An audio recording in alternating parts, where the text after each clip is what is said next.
Sebelum saya mulakan cerita, tolong saya untuk subscribe channel ni dan aktifkan notification supaya tidak terlepas dengan video yang seterusnya.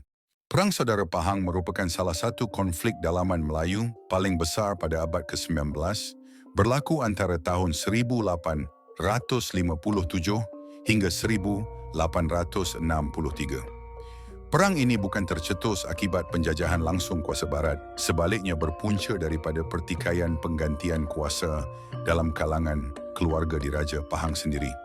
Konflik ini mempertemukan dua saudara kandung, iaitu Raja Bendahara Tun Mutahir dan adindanya, Wan Ahmad, dalam perebutan takhta dan pengaruh politik, sekaligus mengheret campur tangan kuasa luar seperti Johor, Terengganu, Siam dan British. Latar belakang perang ini bermula apabila Empayar Johor semakin kehilangan pengaruhnya pada awal abad ke-19.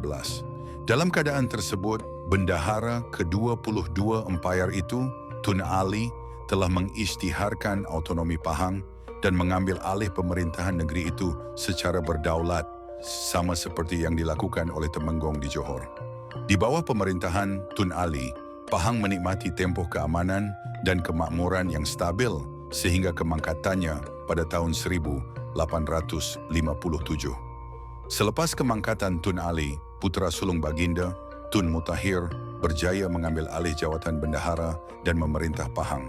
Namun pelantikan ini tidak sepenuhnya mematuhi kehendak ayahanda baginda. Tun Ali sebelum wafat telah menetapkan agar hasil cukai dari daerah Kuantan dan Endau diberikan kepada seorang lagi putranya, yaitu Wan Ahmad, sebagai sumber pendapatan dan jaminan kedudukan. Tun Mutahir tidak melaksanakan ketetapan tersebut, menyebabkan Wan Ahmad berasa terpinggir, terhina dan dikhianati. Didorong oleh rasa tidak puas hati itu, Wan Ahmad meninggalkan Pahang dan berpindah ke Pulau Tekong, di mana beliau mula mengumpulkan penyokong dan merancang serangan ke atas Pahang pada tahun yang sama. Tun Mutahir pula memperoleh sokongan ketenteraan daripada Temenggong Johor, Temenggong Tun Deng Ibrahim serta putranya Abu Bakar. Hubungan rapat Johor dengan komuniti perniagaan Singapura telah meyakinkan ramai pedagang British bahawa kepentingan komersial mereka lebih terjamin di bawah pemerintahan Tun Mutahir. Sebaliknya, Wan Ahmad berjaya mendapatkan sokongan beberapa kuasa lain.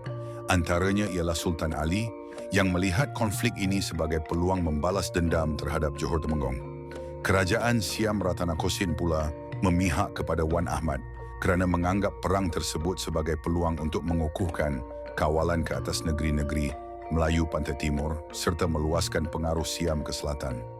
Sokongan turut diberikan oleh Sultan Baginda Omar yang melihat Wan Ahmad sebagai alat untuk mengekang kebangkitan kuasa Johor.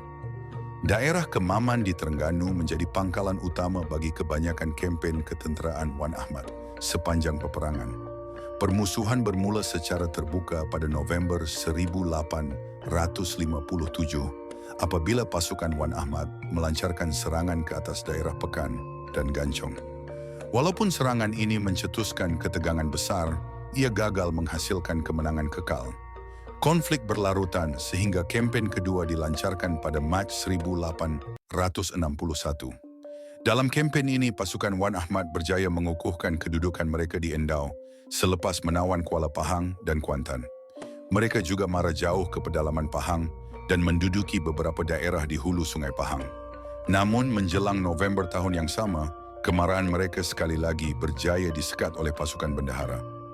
Wan Ahmad terpaksa berundur ke Terengganu bagi mengumpulkan semula kekuatan tenteranya. Pada peringkat awal peperangan, Gubernur Penyelesaian Selat British, William Orfeur Kavanagh, menawarkan diri untuk menjadi orang tengah bagi mendamaikan konflik tersebut. Walau bagaimanapun, cadangan itu ditolak oleh kedua-dua pihak. Wan Ahmad menganggap Kavanagh berat sebelah kerana pengaruh pedagang Singapura yang menyokong Tun Mutahir, manakala Tun Mutahir pula menolak pengantaraan itu kerana merasakan kedudukannya masih kukuh. Kemuncak peperangan berlaku pada tahun 1862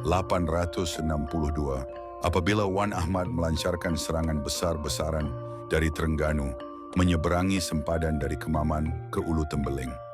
Dengan sokongan semakin ramai ketua Pahang yang berpaling tadah, beliau berjaya menewaskan pertahanan bendahara di Temerloh, Batu Gajah dan Shenor. Seterusnya, Wan Ahmad mara ke ibu negeri Pekan dan menawannya dengan mudah. Tun Mutakhir terpaksa berundur ke Temai sebelum melarikan diri ke Kuala Sedili.